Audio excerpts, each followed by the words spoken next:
We are the tribe from the north, we're brave and we're bold. Defeating our rivals never gets old.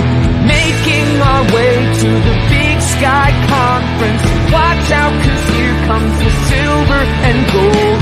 Whoa, whoa. This is Tubbs at the club for the Vandals of Idaho. Welcome back, Tribe from the North, Brave and Bold, to the official, unofficial podcast of your Idaho Vandals and the Vandals affiliate on the Big Sky Podcast Network. I'm your host, Brian Marceau, joined as always by former producer, current co-host Dallas Hammer, who should be. Look, I'm not gonna steal this from you, but you had some relatively good news related to football. You're gonna talk about for like 12 seconds, right? Yeah, so that was like the longest 3.5 hours of my life on Sunday. I screamed Cooper MF Cup louder than I think I've ever yelled anything in my entire life. And for those of you that know me, I have a very deep and powerful voice and can yell like no other. So I scared the hell out of my wife. But hey, moving on. I did not scream Cooper Cup's name, but I've thought about it. Anyway, we're also joined, #OnlyTubs. We are joined by producer, I almost want to say producer Dallas Hammer, but I just said Dallas Hammer. New producer, Martin Hot Take Heemstra. Martin, from Moscow, live. How's it going? I'm doing good, Brian. It's a Tuesday afternoon. It's a Tuesday evening. It's still cold, but it's having a good evening. How about yourself? Well, once I get to introduce Matt Brown from Extra Points, I'll be doing pretty dang well. By the way, viewers can see this. Listeners are just going to learn about it. We're joined today by Matt Brown of Extra Points, all the way from Chicago, correct? That's right. Thanks for having me, fellas. Yeah, stand up a little bit late Central Time, almost 9. And look, we're going to just jump right into Around the Bar because Matt's on a bit of a timeline. Around the Bar brought to us by Hughes River Expedition. Matt, you're on because on your website, Extra Points, you published an article which is also based in some like firsthand reporting and documents you're able to get relating to. A bombshell might be like a little too much, but it's a pretty big deal. What you picked up is about Portland State football and Portland State athletics in general. Listeners, this definitely relates to Idaho because it relates to the Big Sky. But Matt, I don't want to put words in your mouth. Tell our listeners, well, what's the big deal? Sure. So I got a tip, way back in like February or March that Portland State was at least kicking around the idea of potentially getting out of the football business. And a big part of that is because they don't have a stable stadium situation.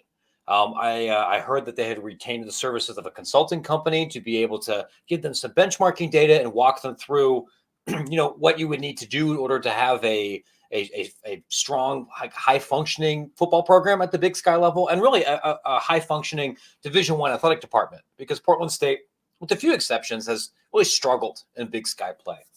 Those reports were finished late this fall. I filed an open records request and received both of those reports from the university, shared those on the website, made a couple of phone calls here. I don't want to say that it is a done deal that Portland State is going to drop football. And I've been told that if they do drop football, they will be dropped from the Big Sky Conference and have to go somewhere else. But it shows a degree of seriousness here that I don't think has been shared by many other schools at the FCS level, to say like, look, what we're hoping to get out of our athletic department, we're not getting right now. Here's the math. We need to come up with something different, because schlepping our program, 15 miles into the suburbs into a place that's not even really supposed to be a football stadium, where we can't tailgate, we don't get to keep the game day revenue, and nobody shows up, isn't working. If that's a recipe to lose money, bleed interest, and not be competitive in what's a very strong FCS football league. And the first thing I want to kind of have you walk through as many of the points as we can do during this next 30 minutes. The line that jumped out to me reading through there's like a 400-page consultant report. Yeah, it's a healthy novel worth of data. Yeah. The first thing that jumped out to me is there was a line in the consultant report relatively early that described Portland State as having an athletic department that's more analogous to a Division II program, not to a mid-major or, for us, for football, FCS athletic department. What are, when you saw that line, I'm guessing, I don't know if because you've done the reporting, I don't know if that was flooring to you. Can you walk us through a few of the specifics that to you make that line about a more analogous to a D2 level program seem accurate? Yeah, I don't think it's a huge stretch. One of the big gaps here that both of these reports found with Portland State is that they have really underfunded and understaffed the infrastructure of their athletic department. Having a good D1 program isn't just about coaches and about fully funding scholarships, which I don't think Portland State does even for all of their Olympic sports anyway. You need one, if you want to earn money, you have to have people doing outbound sales calls, trying to move tickets.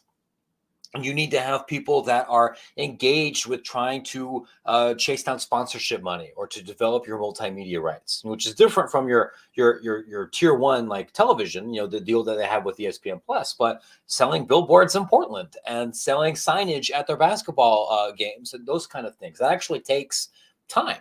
It takes people. It takes resources. You need to have people to handle like dynamic pricing for tickets, and then you also need trainers. You need people to help with name, image, and likeness. You need people to help with sports psychology, with academic support.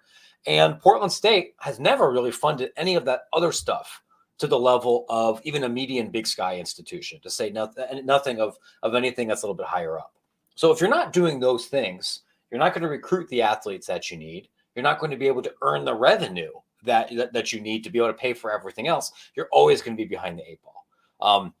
When you look not just at the stadium and not just at the fan support and not just at the kind of school Portland State is, which is one that serves a more diverse and older typical undergraduate, a much more commuter undergraduate than many other FCS schools. You add all that stuff behind the scenes and you're like, yeah, this is right now an athletic department that kind of like has the facade of a D1 institution. Once you kind of go beyond that facade a little bit, you see that a lot of the blood and guts have never been developed. And it's no surprise that they're typically at the bottom of the conference standings. And when you say blood and guts, just so listeners are clear, you're not using that when you use those terms and when you talk about the stuff Portland State does not have, you mean that like in a diagnostic sense. This isn't like I don't know, putting down the athletic department.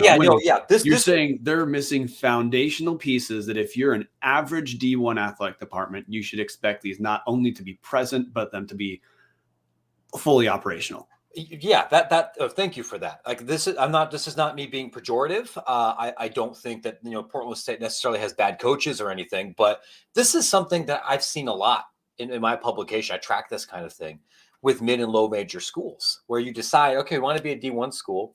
We know that D1 athletics in some capacity is going to help us with enrollment, with diversity, with community outreach. And when you don't really interrogate those assumptions very hard, or you don't really think about what do I actually have to do, spend money on, spend time on to make sure we're accomplishing those things.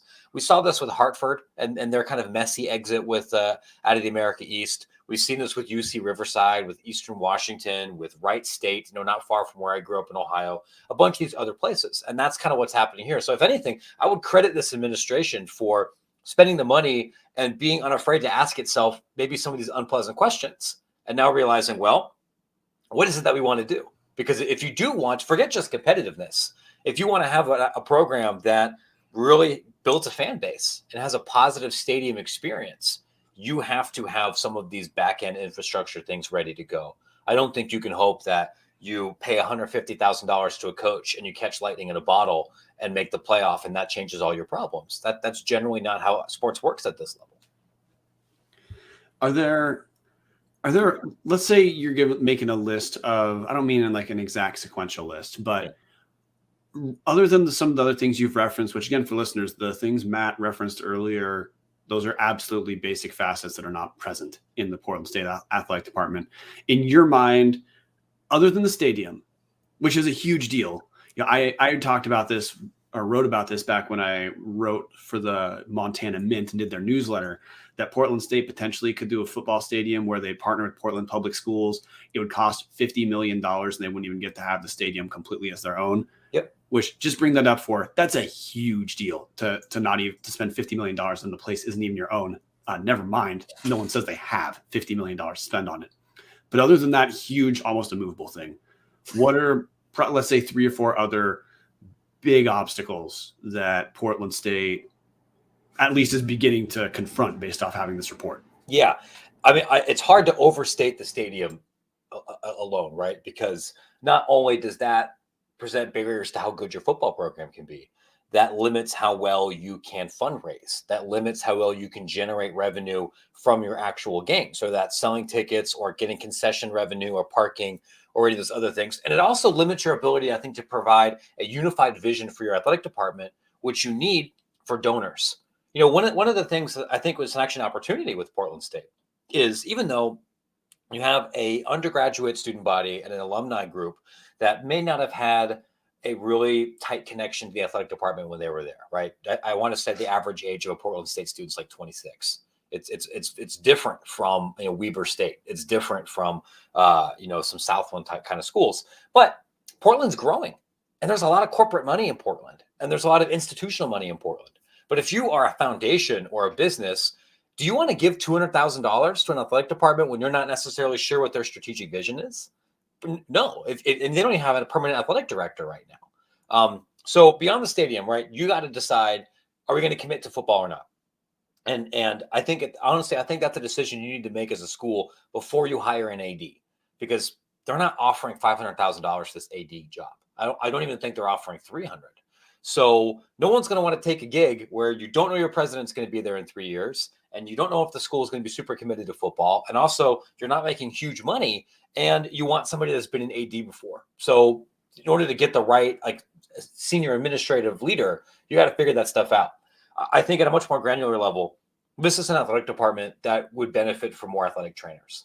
And something that's pretty common for mid and low major schools that don't have a lot of money is that they'll do a partnership with a local hospital or with a private physical therapy clinic and arrange for that kind of that training work to be done as an in-kind donation in exchange for signage or promotional work with that third party. So if you don't have the money to hire 4 more trainers, you should find a way to get somebody else to do that, and make that a big picture corporate partnership, because everything else is about revenue generation. But it doesn't matter what kind of money you're bringing in if you are not having the best possible experience for your athletes.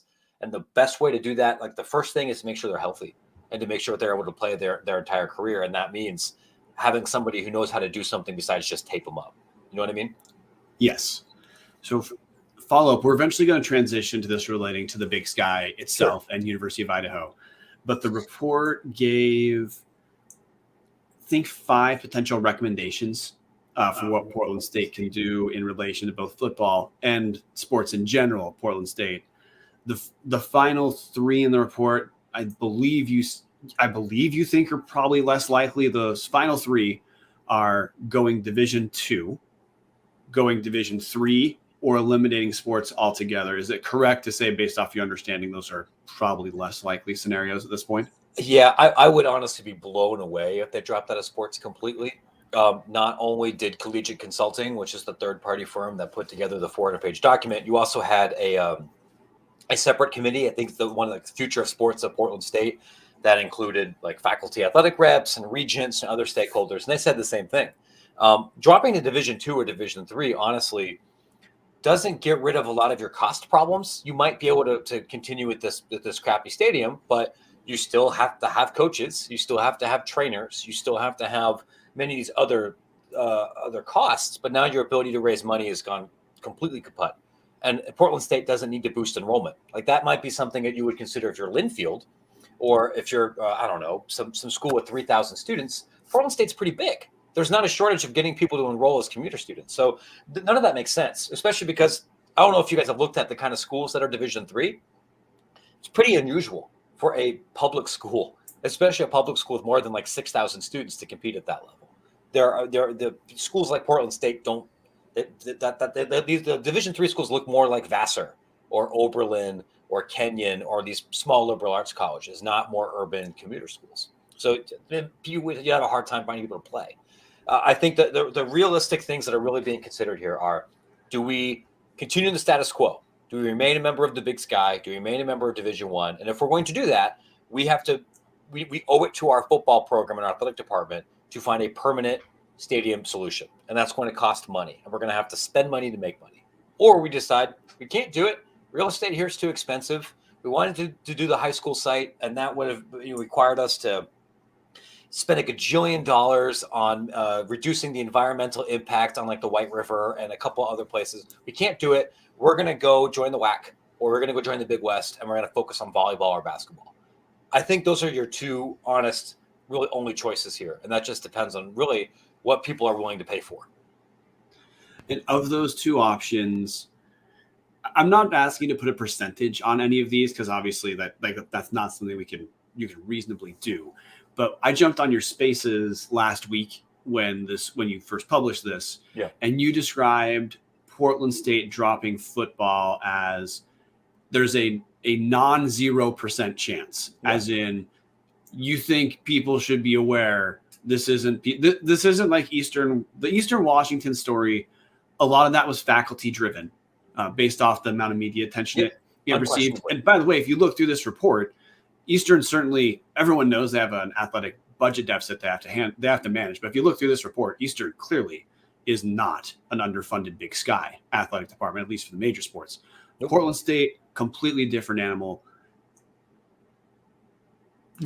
Of the two options that exist, which would you say you think is probably most likely? But with the caveat being, you've already said you think both are absolutely realistic options. Yeah, I think both could happen. And based on what I have been told right now, I think it is more likely that Portland State remains in the Big Sky and continues their football program, even if they come out and say, we're going to continue to play in Hillsborough for 3 years. Our new athletic director is going to spend all of their time either fundraising for a new facility or creating an agreement to let us go back to Providence Park, where the Thorns and the Timbers play and where the Vikings used to play, and which is much closer to campus.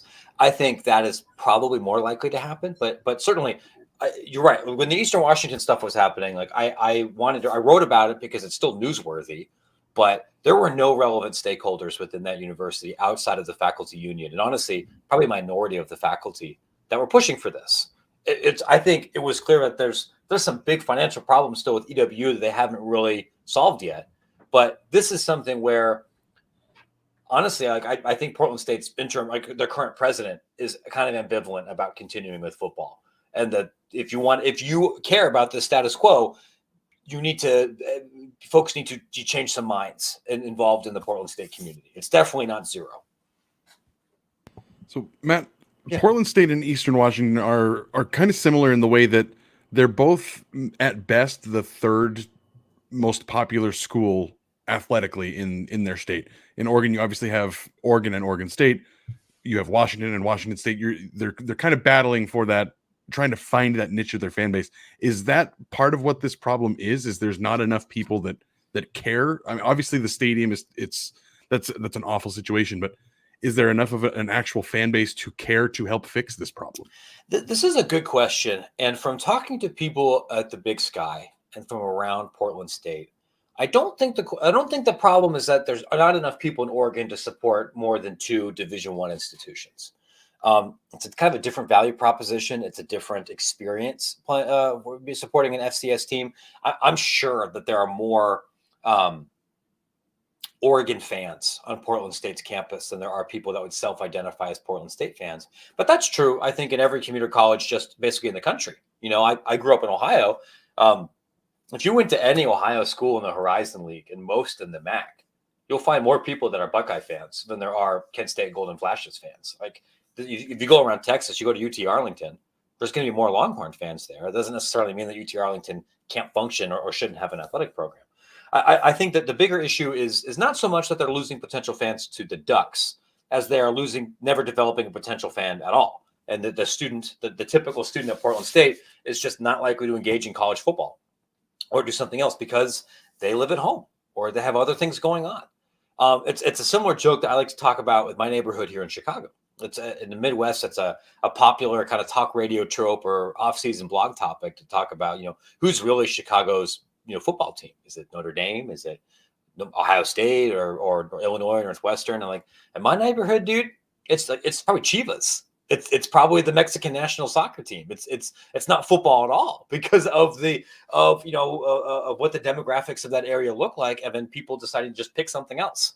So that I think is more of the fan base issue. You have to work a little bit hard to develop somebody who's not just going to roll out of bed and support you. And Portland State sure hasn't made that easy right now. Yeah, in football, this is the big one that I'm just trying to focus on because that's kind of the big question in the report. Portland State's football funding based off the operating budgets made available in the report. This is from 2019. Portland State doesn't even allocate $1 million to their football program. They allocate $931,950, which as a reference point, that's only 27.5% of what Eastern Washington does, where they're at 3.39 million, or University of Idaho for our listeners. We run a pretty trim program compared to Eastern at 1.68 million. But even compared to us, Portland State's their football budget is 55% of what ours is. So I guess question I have for you before we transition to Idaho stuff at all. What do you think? Let's say your average Big Sky fan, whether it's an Idaho fan, Montana State, Sure. Idaho State, whatever, they come across this report, they read through it. What do you think their takeaway should be about Portland State and the Big Sky if status quo is maintained? I mean, if Portland State isn't able to not just find a stable stadium home, but bring up their operations funding, primarily for football, but also for some other sports, to be within shouting distance of the conference median. I think that if you're a fan of anybody else, you should know that their stakeholders at that university would say, if we can't do that, it's not worth doing. It's not worth us, pardon my language here, it's not worth half-assing. And they're definitely half-assing it right now. And you're seeing that not just on the field, but you're seeing that in their ability to sell tickets, to drive alumni engagement, to drive some of these other things that the school's trying to do. And I suspect if you follow this league very deeply, you probably kind of pick that up just from watching them, right? Or from being kind of dimly aware of this program. I would need to get really into the weeds before I could really conclusively make an apples to apples comparison between operational budgets, because different schools categorize things in different ways. But I mean, beyond salaries, recruiting, and operations, you can't run an FCS football program that has any designs of being 500 for under $1 million, especially given that Portland is not the cheapest place in the country to do these things. You have a higher cost of living, you have higher travel. You have to recruit a bunch of athletes in California. Not everybody you're getting here is homegrown. That would not be enough money. Something closer to what Idaho is doing, I think, would really be the minimum. And I guess I want to transition to the other option Portland State has, the other Division I option that I don't know if you'd call it the second most likely option, but it would be the alternative. A less radical option than D2. And like you said, D3, Portland State has no business classifying with Whitworth in Spokane. It would make zero sense whatsoever. The other option is get rid of football and remain D1. But like you already said, they would not be a Big Sky team if they get rid of football. So they'd be calling somewhere else home. And then what's the other step of that? What is it theoretically try to have basketball or some other sport become the organizing force or the marquee sport within the athletic department? Or would it be cut football and kind of keep doing what we're doing? Just we saved almost $1 million by not playing football. What is it?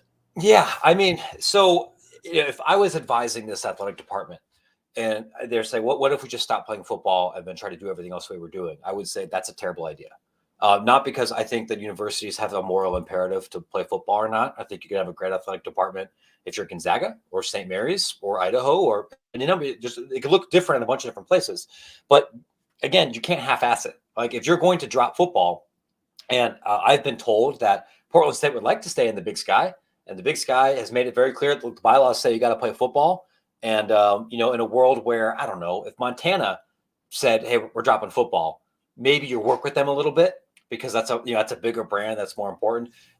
Portland State's not that, right? Like that just like same thing with like Northern Colorado. Like no one is going to go to the mattresses to protect that program in this league. So then you have a couple of things you have to figure out. One is where the hell you're going to play, because going to the WAC creates some other travel difficulties, and that won't really save you a ton of money, especially because you may not be able to charter everywhere or fly direct everywhere, or maybe the Big West, but there's no guarantee the Big West will take you, given the importance of being in California for most of those institutions.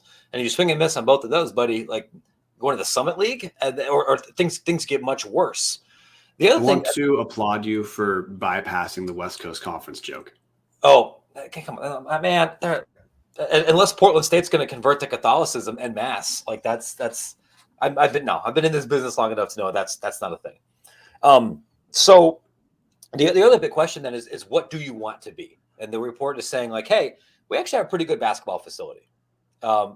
Despite everything else with our athletic department, we're going to have to start some new sports.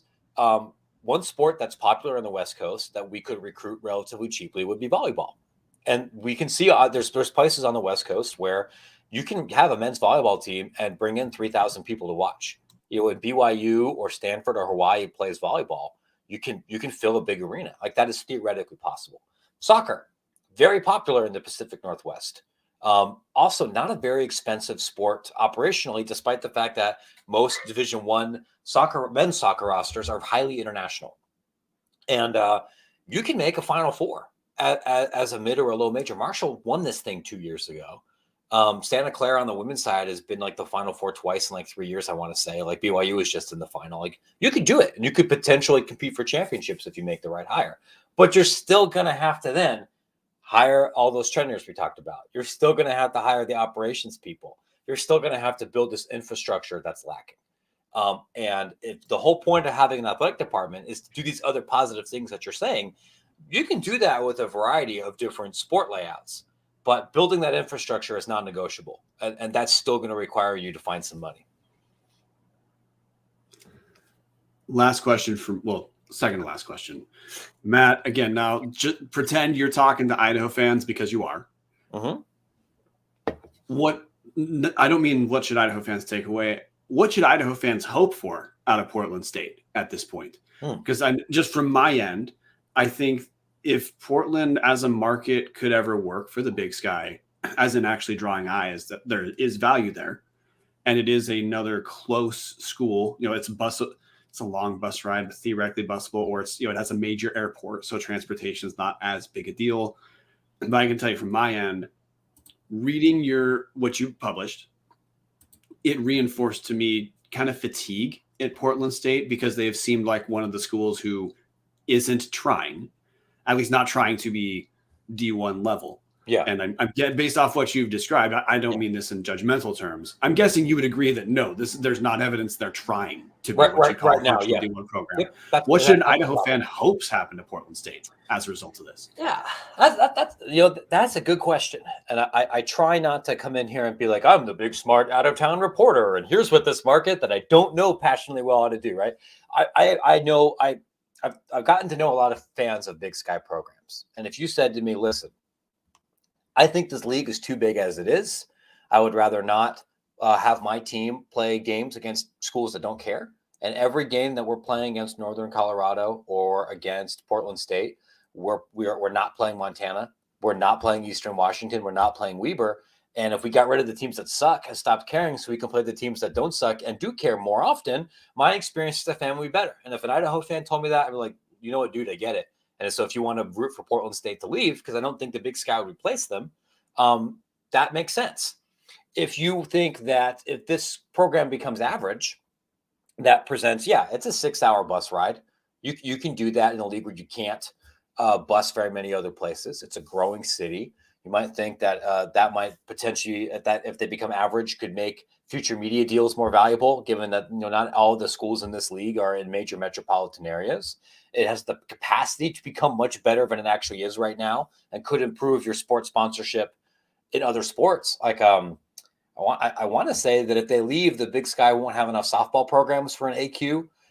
They've been good at some other sports. Like I couldn't tell you off the top of my head, who's good at softball or who's good at X, Y, or Z in the league. But if that's something you care about, great. You can have them stay. I know that makes lousy radio, but like I can see a pathway where Idaho would benefit either way. It just depends on what's most important to you. And I don't think it's in my position to be able to tell either one of you or any of your listeners, like as an Idaho fan, you should feel this. You know what I mean? I mean, to sum that up, essentially, they just have to get out of neutral, and either way, there's going to be some sort of benefit to Idaho, to the Big Sky, if either they turn it around and that media market, that hook finally does establish, or they back out and it's one less school that doesn't care.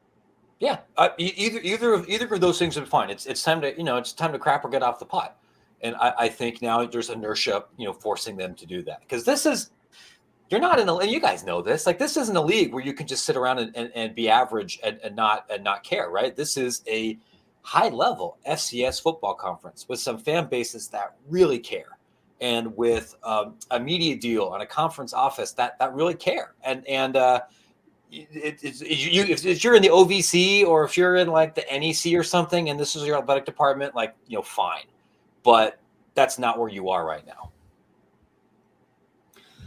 Matt, thanks for joining us. Where can our listeners find you? And I know, because in researching this, I found a new great website to subscribe to.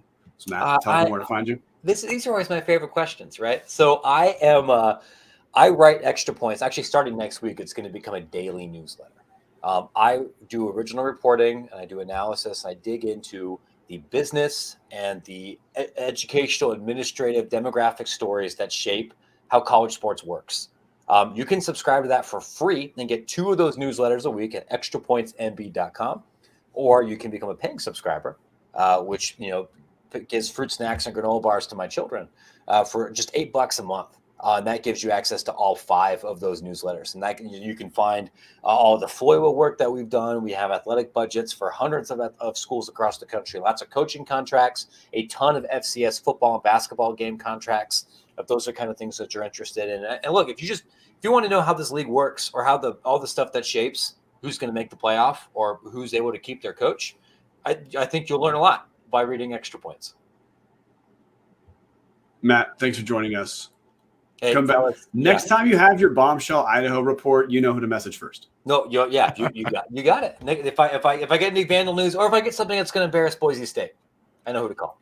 That is absolutely. Thank you for bringing that up. If you can embarrass Boise State, dude, I've been trying to tell everybody here in my time zone, like if we're just trying to think of rivalries where there is real hate, like real unmitigated distaste. This is one that I think my East Coast and Central time zone brethren kind of forget about between you and the trucking school a little bit farther down south. First off, Matt, I love you. Second off, who do we hate? Boise State.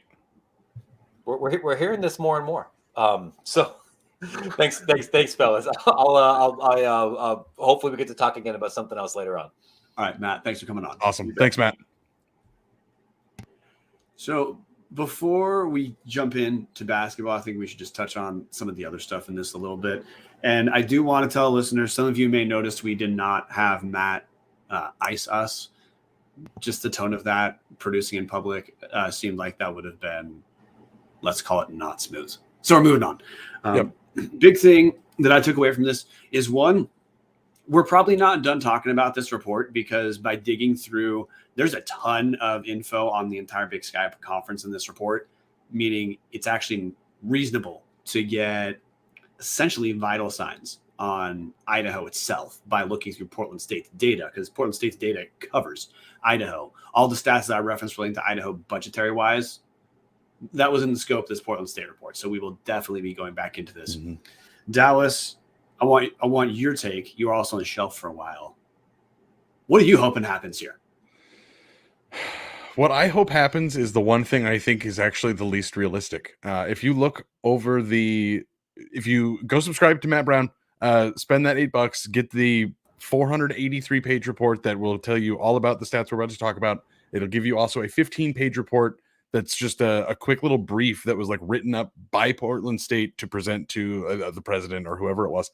They recommend 4 options. The first option they recommend is to increase athletic funding, because then, and it lays out about all the challenges they've had and the struggles that are currently going on, and how that would be fixed if they just had more money to put into the program. That's the first thing that they recommend. And their recommendation says, pursue this option only if the university is willing to increase institutional support and develop a realistic strategy for increasing other sources of revenue. I would love to see that. I as we talked about it, like having the Portland market actually mean something in the Big Sky would be huge. Like, I know it's cool that the basketball tournament is held in Boise. It'd be pretty cool if that was held in Portland, because Portland all of a sudden became the epicenter of the Big Sky. It's never going to happen. I don't think there's any chance that this is ever going to happen. They're not going to pump. I don't think they have the money to pump into their athletic department to make it worth anything. That's what I'm hoping is going to happen. Mainly because I think anybody that puts the number 69 in their tag is just hilarious. So shout out Rack of Tits 69, because I love that. Coach Barnum 69. I wish that guy had a lifetime deal, but at the end of the day, that's not going to happen. I think it's so much more realistic that Portland State is going to either drop football or reclassify as Division II. I just don't see them putting the money into this that they need to make this program actually mean something. I expect the most likely option is status quo, where there's a small increase in a couple of places, and Big Sky fans don't really notice the difference. But that, by the way, that's just a hot take. But the reason I say that is because changing course is a pretty big deal. Like at Idaho, we changed from FBS to FCS. We know that's a big deal, but we've also watched no one else has followed in that direction. Mm-hmm. So I think the most likely thing is do a slightly different version of what you're doing right now. And I don't know, pretend a couple changes are a big deal. What I'm hoping for, honestly, I have been fatigued with Portland State forever. And reading that, like I already referenced, Portland State doesn't even, in terms of their operating budget for football, they're not even at $1 million a year. Every other Big Sky school is. The only one that's even close is Northern Colorado, who's just a little over 1 million. But they're still like 80,000 more than Portland State, which when you're talking about monies at that level, 80,000 is actually a pretty big deal. Portland State for basketball is the second least funded program in the Big Sky Conference, and they actually do okay. They're the number 4 revenue-wise in 2019. Honestly, I don't think it's going to happen, but I kind of hope they ditch football, get the hell out of the Big Sky. And so there's something positive Portland State, because I don't hate Portland State. With our schedule being impacted by schools that aren't trying, I'm just done with them at this point. And seeing all of the data, which I really wish we'd go over it piece by piece. It's just, we're not yet a top 5 Portland State podcast. They're not trying. Any suspicion people have about Portland State not being serious, this isn't pejorative. They're objectively not trying as an athletic department. I don't want anything to do with them. So I would love if I wanted to bail on football, get out of the Big Sky, but then so Portland gets something positive. They use some of that almost $1 million and have a normal level basketball funding for whatever conference they join. And if they can have some inertia, some positive momentum because of basketball, great. I'm just so done with a lot of people with the belief that Portland State can become something in the Big Sky when they're just not. Structurally, they can't. They don't have enough money. Eyes in Portland are going to be tough to get because they're competing with the Portland Trailblazers. We talk about having trouble competing with Washington State. Good God, at least it's not NFL or NBA.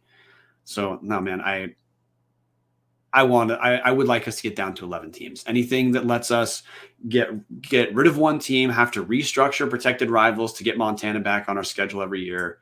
That's what I'm hoping for. Not expecting, but fingers crossed, man.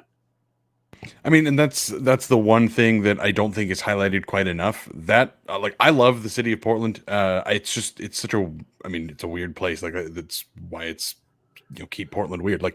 It's so passionate in the Timbers, and then that ends and goes immediately into the NBA. And so it's hard to kind of carve out that niche of football. There's no NFL team, and if there was, I think that would solve any problem. I think that would probably ignite people's passion for football and if Portland State could figure out a stadium, even if they just went and played back in Providence Park or whatever it's called now, if they went back and played there, then yeah, they'd probably be fine. But nobody cares because you have the Timbers, who are historically, or at least recent history, they're decent. They're fun. They almost won it all this year. There's MLS talk for you. And then you roll into the Blazers, and obviously the Blazers are down, but there's other things to do in Portland other than watch a football team that you can tell the athletic department doesn't really try or care. And that's I think what's the most frustrating thing about all of this to me is we continue to hear the Eastern Washington thing every couple of years, and I think that's going to continue for a decade. Eastern is dumping so much more money into their program than Portland State is. Eastern is at least trying. If it ends up at the end of the day and they do have to declassify from D1 and drop to D2 or D3, or they drop football, all the things that their faculty is pushing out, they are pumping a ton of money into football, way more than Idaho is. Yeah, they're twice as much as Idaho. Yeah, they're at least trying.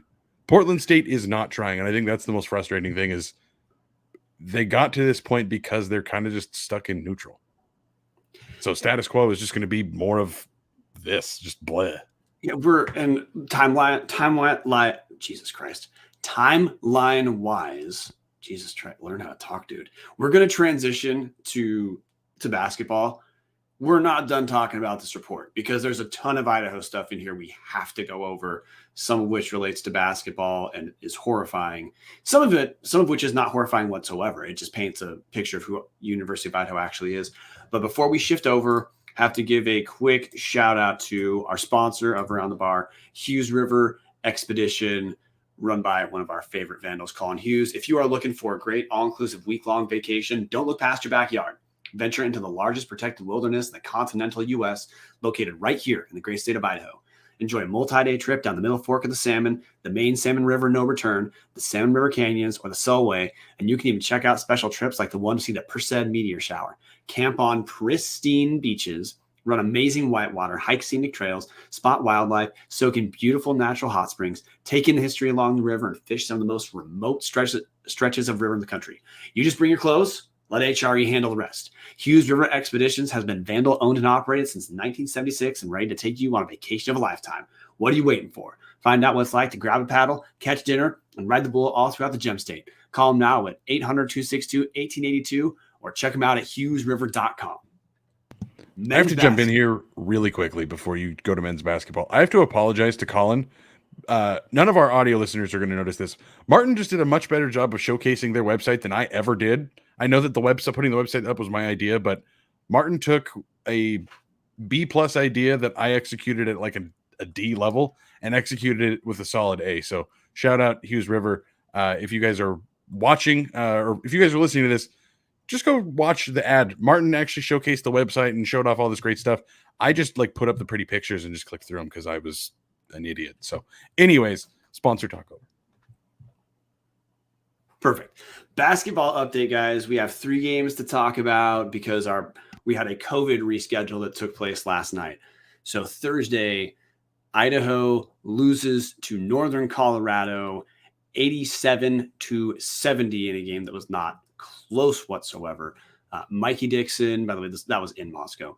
Mikey Dixon scored 22 points on 8 of 16 from the field. Tanner Christensen added a double-double of 10 points, 10 rebounds. But we lost by 17 because Northern Colorado shot 57% from the field and 47% from 3. Saturday, we rebounded, picked up our first Big Sky win at home against Sacramento State, 73-72 in overtime, where Idaho was in control of this game and collapsed for overtime to take place, but came away with the win. Trevante Anderson had kind of a rebound game for him, scored 17 points on 6 of 9 from the field. Jamil King added 10 points off the bench. Zach Chappelle and Bryce Fowler really carried the day for Sacramento State. Those two combined for 52 points on their own. But again, we edged them in overtime. Then Monday in Portland, Idaho picks up its first road league win since Eastern Washington back in 2020, like before the coronavirus was a thing. That was our last road win in conference. Well, we finally picked up another one. Beat Portland State 84-79. Mikey Dixon had a huge game, 27 points. Javante Anderson scored 20. Rashad Smith picked up 15 as well. Those wins were Idaho's first consecutive D1 wins since the Victor Sanders era teams back in late February through early March of 2018. Yeah, it's been that long. But Dallas, what is the story of Idaho's stretch of 3 games, including those consecutive wins? Boy, the stretch to me is disappointment. The win over Sac State and Portland State, while both of those are fantastic, I mean, not fantastic. It was pretty bad basketball, but fantastic in that, hey, like you said, we've just had a winning streak for the first time in 3 years. The issue, or 3 years. Numbers are hard. 4 years. Somebody do the math. I don't do math live. It struggles. Anyways, it's disappointing to me to see that this team goes out and beats Sacramento State and Portland State, but yet lost to NAU and Idaho State. If things had gone the way they did this week, 2 weeks ago, we'd be talking about this team completely different than we are right now.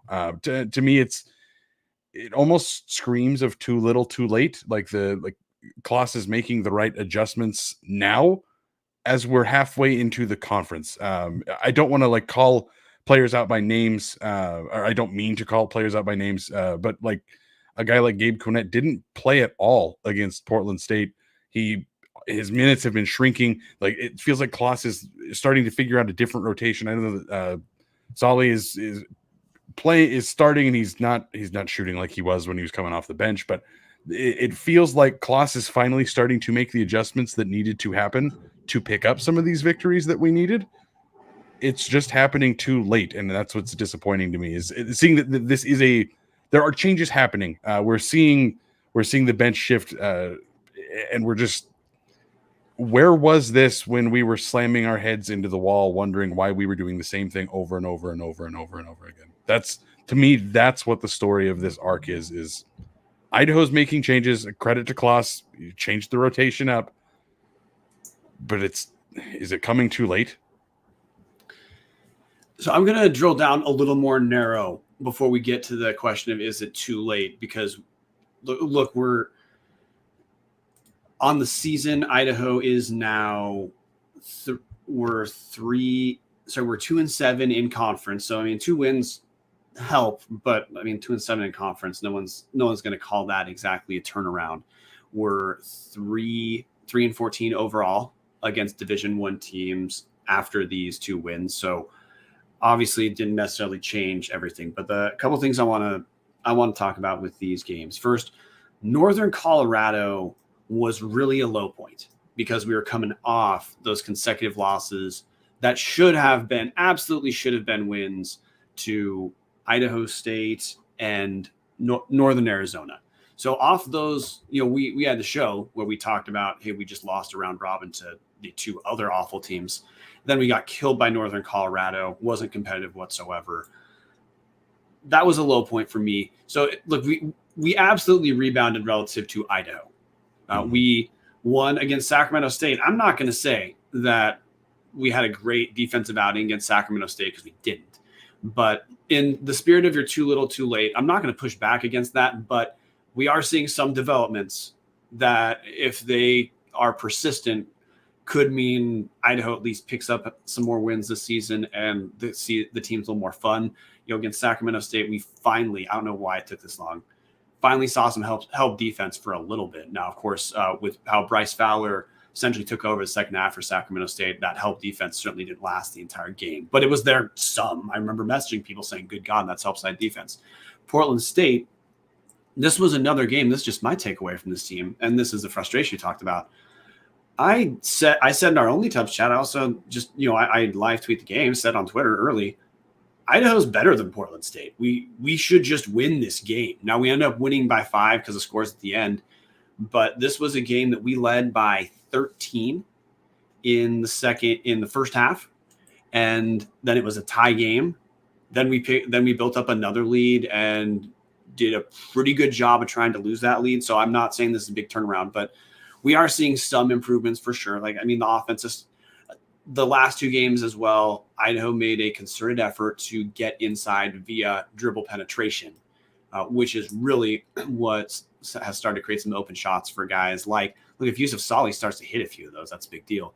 Also, Rashad Smith was getting some good looks. So those are my takeaways. Of there are some developments. I'm not pretending this team has turned around, because again, 2 wins. No one, if you're ecstatic about 2 wins, it's because the last 4 years have broken you as a basketball fan. Two wins shouldn't be that ecstatic about, but they were wins against teams who project as being better than both Idaho State and Northern Arizona. So we'll take what we can, while keeping in mind it's not, look, this isn't a 180 for this team. This is a team putting some things together that realistically they should have done in the past, but at least they did for a couple games. And I hate to be, I know Martin is expecting sunshine and rainbows, but he's not getting it. Idaho was lucky to have beaten that Sac State team. If we're going game by game, the story of that specific game is that Sacramento State pissed that game away. They shot so poorly from the free throw line. They went 7 of 17 from the free throw line. They went 4 of 10 in the first, 2 of 6 in the second half. Like, if you make free throws at a respectable rate, that game does not go to overtime. So I'm sorry, Martin. No sunshine and rainbows for me over here. That's why I linked this all together as it's too little, too late. Like, it's a good win to pull out, but realistically, if you even shoot 50% from the free throw line, it's game over and Idaho loses. Like, that's putrid. It is. The thing that I'm going to throw in there as well, though, is Idaho shot on that game. We shot 46.7% from the field and 40% from 3. Those are good markers. They're not otherworldly markers, which means you're right about the free throws, but still, in a game where Idaho did not play lights out, we came away with a win. That hasn't happened in forever. And Sacramento State is, again, another team. Early in that game, I said Idaho should win this game because Sacramento State is not more talented than Idaho. They have 2 real good guys, Chappelle and Bryce Fowler, who combined for 52 points and were pretty dang close to unstoppable, especially when you don't have any sort of rotational defense to try to stop them, which is a problem that's not going to go away. But look, this is the 4th time in 5 games. Now, we've only come away with 2 wins in those 4 games. I mean, Dallas, you can tell me. For me, this is the 4th time in 5 games I'm watching and saying, no, dude, Idaho should win this game. Idaho's more talented than the team they're playing. We only picked up 2 wins. Did you have that takeaway? And I'm talking about Northern Arizona and Idaho State in addition to Portland State, Sacramento State. Yes, absolutely. And this is, I know that we were, I guess I'm just going to go jump into it.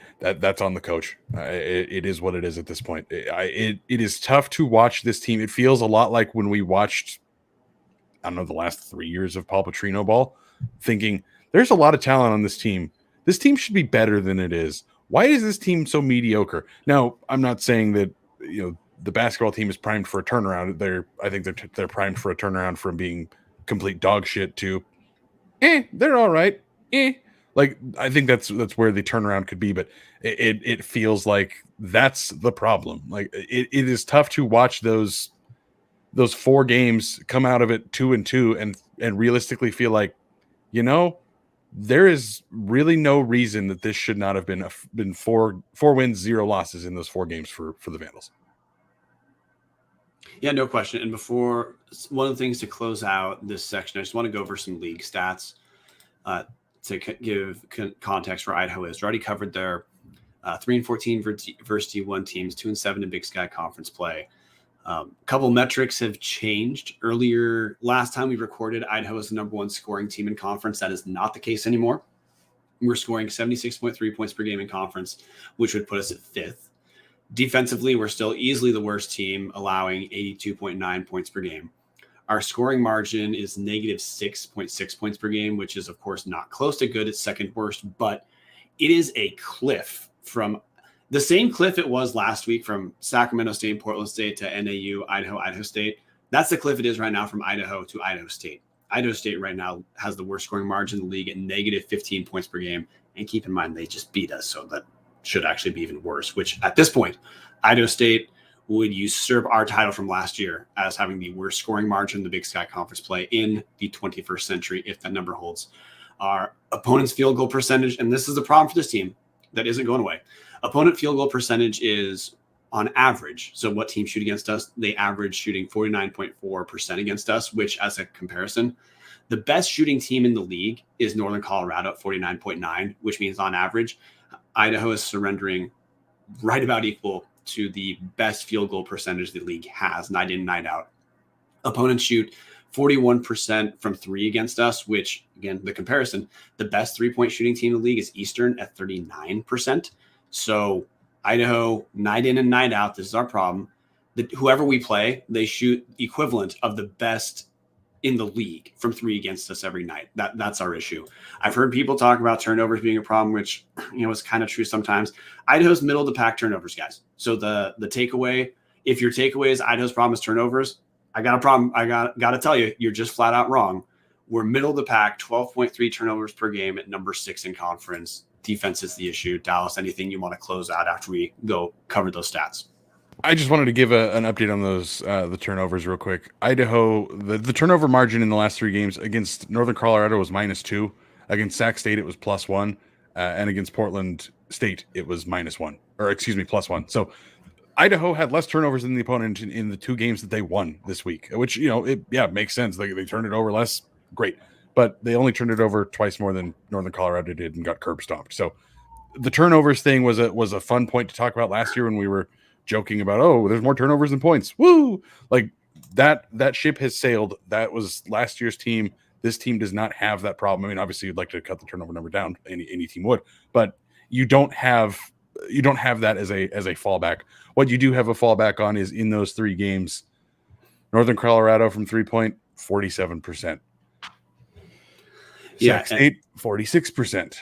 Portland State, 28.6. Like they held Portland State because they couldn't buy a bucket, it seemed like most of that game. But there's the numbers to back it up. The stat I'm going to say people need to track for Idaho, and we are purging listeners with basketball. Exactly. Vegetables, #. But the thing that I want to bring up is that what you can track Idaho's games on for the most part is actually how many assists our offense generates.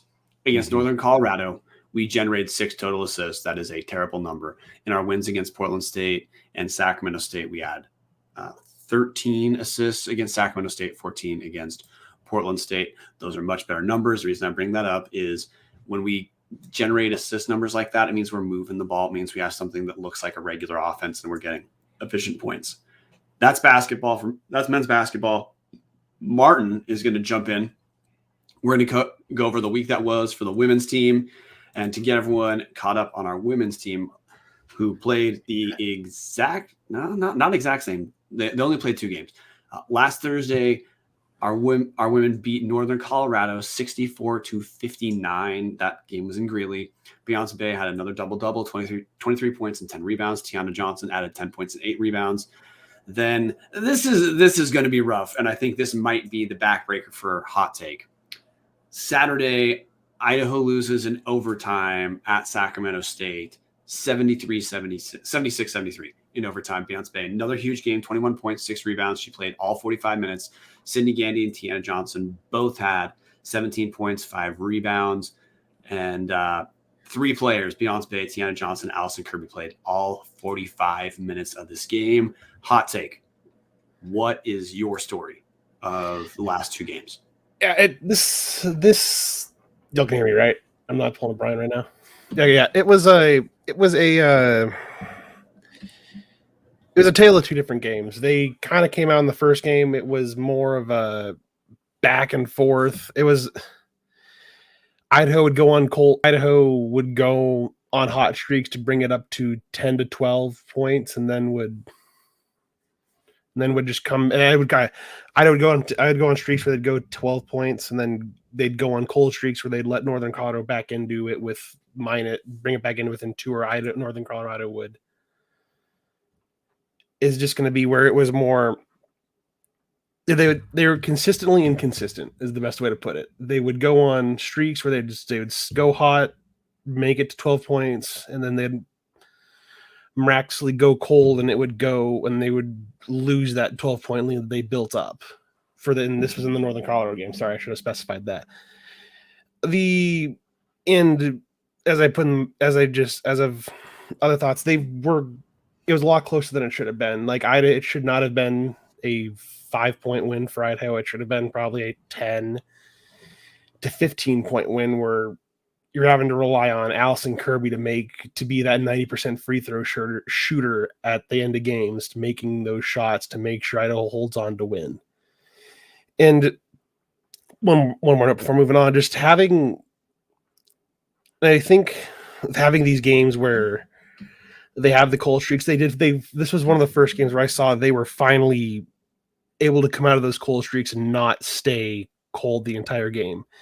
Having Louise Forsyth come off the bench is something I think is great to have. Instead, she's not a quality starter, but just having her come off the bench instead of being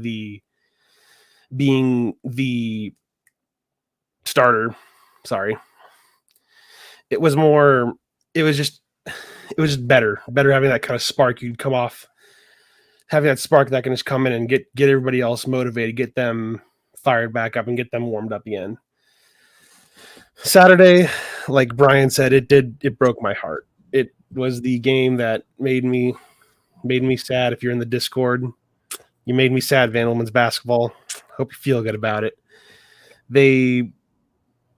Idaho should have won this game flat out. It shouldn't have been a 3-point loss. It should have been. They should have won it, and I have no problem saying that. They had 3 players play all 45 minutes, but that doesn't make a difference. They're your 3 best players. They should be playing the most minutes. The game, again, this one, it was another tale of 2 halves. Beyond Speed shot 1 for 6 in the first half. That is not good coming from your top player and preseason MVP. That should not be something that is happening. And I get people are cold, the game can start cold, but yeah, that's not something that should happen. Sydney Gandy was 1 for 3. That's only made 1 of 3 shots, but still, it was not a good first half for Idaho, but somehow they still kept it 26-25 at that half, and then they lose it 76-73 in OT. It was not a same thing as this game, except it was opposite. They started out, they had those hot and cold streaks, but kept Sacramento State in it. I think the last time they lost to Sacramento State was in Sacramento State, and I want to say it was like 74-61, and that team, the Idaho team that lost was Taylor Pierce and Michaela Friends on it. So if that's happening, that's a shocker there. It was consistent. They couldn't stay consistent. They'd go on those streaks, and it would just not. They'd let Sacramento State back into it, and it just should not have happened. They lost. There would have been a third game, but yeah, it was just that's all I got for you guys on the basketball. So Martin, real quick, last week you were starting. Again, no one was saying Idaho women are going to win the league or something like that. But last week you were saying, or you were starting to feel a little bit better about where this team was or where this team is. The women are just like our men's team in that this week we're playing the Montana schools, which for the women, that is Thursday and Monday. For the men, it's Thursday and Saturday. We both play Montana first. What'd you say? Thursday. So it's Monday for Montana State, and then I think it's the 7th for Montana. No, it's flipped. It's flipped. Sorry, women play Tuesday, February 1st. Men play Thursday. Wait, no, that is not. Good God, like how we're doing a terrible job producing. But no, you are right. The women's schedule is different. Now they do on paper their next scheduled game is schedules that are back to playing on Monday. Yeah. But anyway, we both have University of Montana next. Women's team right now 3-5 in conference, 4-13 overall. But again, we care about us 3-5 in conference. Last week you were saying this team felt like they're a little bit of a rebound. Is that still where you are? Or is that different? So you're going to have those games like the Sacramento State game on Saturday where they're just going to lose it. And it sucks to see that happen, but It seems to happen every year where Idaho loses a game or two where they shouldn't have lost it, and this just feels like one of those games. And that's our men's women's basketball update. Martin, before we sign off, I have a question. Dallas, you might be able to answer this. We have some breaking news. The most recent episode of Keeping Up with the Vandals via Jason Eck was just published to Twitter. Is that something we can throw up for viewers and listeners? We are gonna figure it out together. This is the ultimate producing in public, people. We are gonna try playing this Twitter video for you and see if it even works. One second. Do you all hear the audio or no? No audio. Oh shit. Maybe.